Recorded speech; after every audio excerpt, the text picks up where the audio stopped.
Hello, and welcome to the Patience to Prosperity podcast, where we learn how to act in opposition of our limiting beliefs in order to reach our fullest potential. Hey guys, it's Lizzie. Welcome back to the Patience to Prosperity podcast. I'm so happy to have you here. Today is going to be a little bit of a different episode. This episode will be going out tomorrow when I'm recording this. So it's unlike anything that I've really done before, but you know, life gets the best of you sometimes. And unfortunately, I did not have an episode to go out this week. So I'm just sitting down on the mic and I'm going to see what comes up, what stream of consciousness wants to come through, and what's been on my mind lately. I'm currently sitting in my brother's room in his New York City apartment, so if you hear anything outside, then I apologize for that, but you know, sometimes the bustling city in the background is kind of a fun vibe, so we're gonna roll with it today. Anyways, I kind of want to start off by talking about going back to places that you've outgrown, because recently that's been really apparent for me. As I'm a college student, I'm back home right now for the holidays, as a lot of people I'm sure can resonate with that. And, you know, it definitely brings up a bunch of old emotions, old thoughts, and old memories. And, you know, sometimes it's really hard to try to continue on that path of becoming the person that you want to become when you're kind of forced to be in places that you know you've outgrown. And I posted a TikTok actually not too long ago where I talked about how when you are a very emotionally intelligent person and you're someone who's really in tune with your emotions, sometimes it can really feel like more of a burden than a superpower, because you are so aware when even the slightest switch happens. And when things are just slightly off, you're able to pick up on that so much more than just the average person does. And it can be really all-encompassing and very debilitating sometimes. So with that being said, why I brought that up is because I feel like when you are a very emotionally intelligent person, that also makes you very aware of where you belong and where you don't belong. And the places that you don't belong, and the places that you feel like you've outgrown, you know, it's kind of hard to go back to them and to even just lean into the comfort aspects of them. And, you know, this is going to be a shorter episode today, so I'm not sure how much we'll really get into it, but I'm just spurring off the moment, going off of whatever's going through my head right now. And I don't know, I think that in order to make the most of the situation, in order for you, if you are in a place now where you are stuck and you don't really have any other option but to be exactly where you are, whether that's because of financial reasons, whether that's, you know, just the cards that you're dealt with right now, times like this are inevitable in your life where you're going to be stuck in places geographically that you don't want to be anymore. A lot of people go through that when, you know, you're still living in your parents' house, when you have to go back home for some time because maybe someone's sick or maybe you're not doing well or whatever it might be. Things like this happen, and I think it's just important to go back to your old self sometimes and to really assess what worked for them at that time and what really did not work for them. And that's not me saying that I think you should lean into all of the old ways that used to work for you, all of the old tactics that used to work for you, because as we know on this podcast, you are a changed person than the person that you were yesterday. Every time that you wake up, you are a different person because you have new experiences from yesterday that you didn't have before. I think it's important to understand first the ways in which you are a different person since the last time that you were here. Because when you go back to a place that you once resided in for a very long time, I feel like it's so easy to completely associate and identify yourself with your past self. And I think that's why it's very, very hard to go back to these places, because you kind of feel like you're taking a step back. But in a way, I want you to look at this as a step forward, because you have the power right now to really prove to yourself how much you have grown since the last time you were at this place. And I think that's a really beautiful thing. I think it becomes even more apparent how much you've grown when you're around family, maybe, that you're not around all the time. At least that's the case for me, I know, in a lot of ways. I think it's important to see the ways in which you react when you pass your old high school, or when maybe you see a familiar face in public that you weren't planning on seeing. I think it's really important to feel those emotions that come up in those moments, because it makes it very apparent what things you kind of just silenced throughout the years and you never actually healed from. And now this is a time for you to really heal things from the root. Go back to season 1 of this podcast where we talked about planting the seed. Going into the root of the problem and really digging everything up. Of course, that's going to feel like you're taking a step back at first, because you're digging up the past. You're digging up all of the things that you thought you healed from to grow something else. But a plant is not going to continue to sprout, to grow into something bigger and more beautiful and more expansive if the root of the plant was already rotting. So I think it's really important to look at those roots, to assess what parts are no longer serving you, what parts are not contributing to the plant's overall health and growth, and to really do your best to work through those parts and to create healthier roots for that plant to grow. And sometimes that means completely derooting that plant and starting from square one. And that's okay, because that means that you have a brand new foundation to work from, and that's a beautiful thing. Going off of that, I think another concept that's kind of relevant to, going back to these places that we feel like we've outgrown and that we don't belong in anymore. Something that I've been thinking about recently is how I feel like a lot of the times in my life I have gotten to this point where I get kind of upset with my past self as a result of all of the growth that I've gone through now and who I know myself to be now.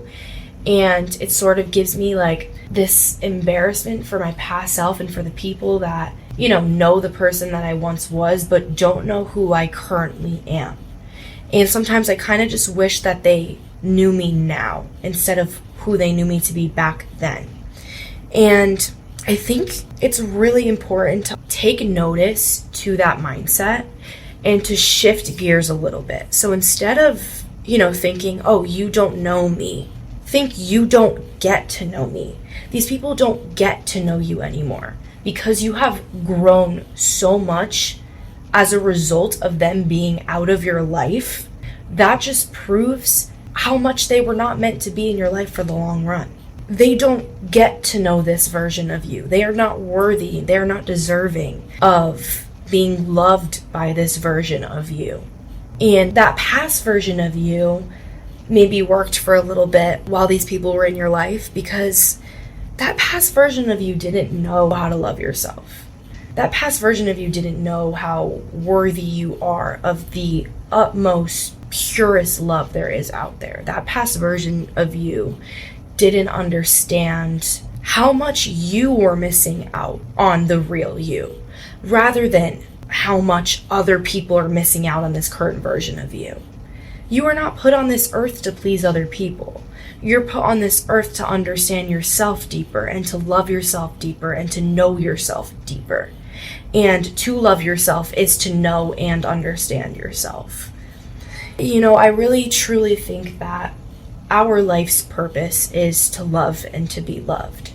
That's something that I plan on getting tattooed on me very soon. And I truly think that we stray away from this so much in our daily lives, especially now that hustle culture is so engraved in our brains, and it's kind of looked at as the way of living that we should all be abiding by and striving for, which I think is ridiculous, because I'm finding that the older that I get, the more and more I'm starting to realize how important it is to slow down and to take breaks, because we are not meant to go and go and go until we burn out. That is not how we are meant to live our lives. No matter how much the world tries to convince you of that, you are not meant to keep going until you are burnt out. That's not how human beings work.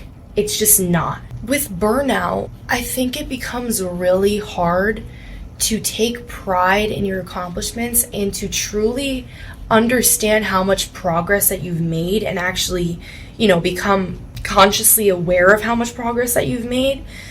Because every time we reach burnout, we feel defeated and we feel like a failure, even though the reason why we've reached that place is because we've worked our asses off and because we're working and working and not taking breaks.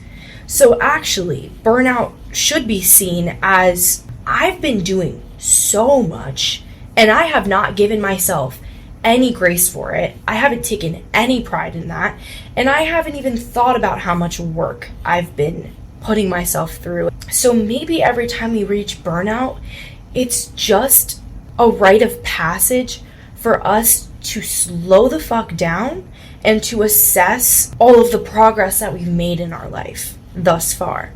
Because I don't know about you guys, but I think taking pride in my accomplishments and actually being able to see my progress is something that I've always struggled with. And to this day, don't really have it down completely. And I don't know that I ever really will completely, because I am a person that is always striving for something more. And that's not to say that I'm not complacent and happy with what I currently have.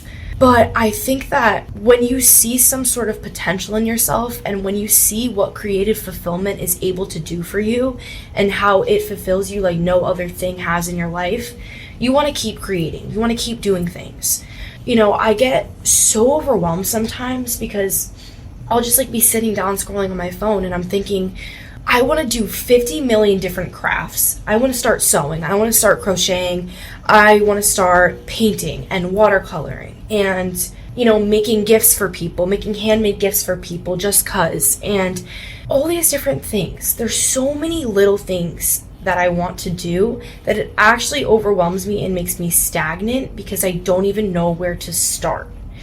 And I saw this quote, and this is another thing that I also posted on my TikTok recently, which is just Patience to Prosperity if you want to find me on TikTok or any other social media platform for that matter. And the quote said, maybe the reason why you are not seeing all the progress that you are making is because you keep raising your bar. And that's actually something that my brother sent me, so I'll give him credit for that quote instead of just a random person on the internet. But that quote stuck with me because it's so true, and I think so many people actually feel that way and go through that way. And when you do feel this way, you kind of feel like you're the only person that feels that way, which is so not true. And I think that's just kind of a part of being human. You kind of think that your problems and your thoughts and the things that you go through are so original, and it's just part of the human experience is having thoughts that other people have had before. And that doesn't devalue your feelings. That doesn't mean that your feelings don't matter, because it's still the first time that you're feeling that. And if it's not, it's still a feeling that you need to work through in order to heal. And that's a beautiful thing, because it's all part of your soul's journey. You're meant to feel exactly what emotions arise at this current moment for a reason. And emotions rise because they are meant to be released. No emotion is good or bad. I say that all the time. But going back to that quote that I just mentioned, I've done an episode on taking pride in your accomplishments, and I highly suggest you go and listen to that. It's in my second season, I think, if any of this resonates with you. But before we start to go to the next thing, before we choose to level up, I think it's so vital for us to assess all the progress that we've already made. I saw another quote actually recently. Sorry, these are all coming up very spontaneously for me, but I think it's more intuitively than anything, so I'm going to mention them. But I saw another quote that just said something along the lines of, life moves so fast and I'm so focused on the other thing that I forgot to realize that I am the woman that little me dreamed of becoming. That I am everything I dreamed of becoming when I was younger. And I sat there, instead of scrolling to the next thing to give myself more and more dopamine, I sat there for a second and I thought about it. And I thought of all the ways in which, that was true for me. And some of the things that came up, I just wasn't even aware of before. And I wasn't even aware were something that was so relevant for the younger version of me that I was always striving for. And now I have become that, and I haven't even realized that. I mean, just having a podcast in general. When I was little, I always wanted a YouTube channel, and I always wanted to just talk and have people listen. And, maybe that's rooted more in like some deep childhood wounds that I was trying to fulfill by, being heard by people out there and feeling understood. But what I also realized through that is that we all strive to feel understood. And I think that's when we fall in love with people, is when we feel the most understood by people. But the truth is, nothing is going to give you greater fulfillment than when you truly understand yourself. Because you are the only person that is with you every single second of the day. Therefore, you are the only person that can give yourself reassurance every second of the day. And when you truly understand yourself, that's the only way that you can assure yourself and that you can, make yourself feel better. Sorry for the sirens in the background. I just sometimes feel like I get a glimpse of future me, and I start to realize that all she wants from me right now is to do my best and to do the things that feel good to me and to keep finding things that feel good to me. I feel like I have this irrational, constant fear that things are going to pass me by or that I'm going to lose the opportunity, and that's why I'm so indecisive, because I feel like once I choose one thing, all of my other doors close. And I talked about this in a previous episode from not too long ago, but the right things are not going to pass you by. The right things are always going to come to your attention, and they are going to translate into you as a passion and something that you can't pass by, because you feel like you are cheating yourself out when you don't invest all of your energy into something that you truly love and that truly lights a fire in your soul. So trust that all of the right things will come to you when they're supposed to, and that you are right exactly where you are meant to be right now. Nothing's passing you by. If it was meant to be in your life, it would be in your life. And if you were meant to be somewhere else, you would be there. Anyways, that's all I have for you guys today. I hope that you got something from today. I hope that maybe you were able to resonate with it. And if you were, I'd love to chit chat with you guys a little more about it, because I know that was a shorter episode and I didn't get too in depth with it, but I'd love to chat with you personally. So feel free to DM me at Patience to Prosperity on Instagram, and my socials will always be in the show notes below, as well as journal prompts that I curate specifically for every single episode to help guide you through that inner work after maybe bringing some thoughts to surface for you. But anyways, thank you guys so much for listening today. I'm so grateful for the little community that we're building here. A year ago, would have never even imagined that I have a podcast. So thanks for listening. It means a lot. And do something that feels good to you today. And as always, come as you are and leave a little more healed.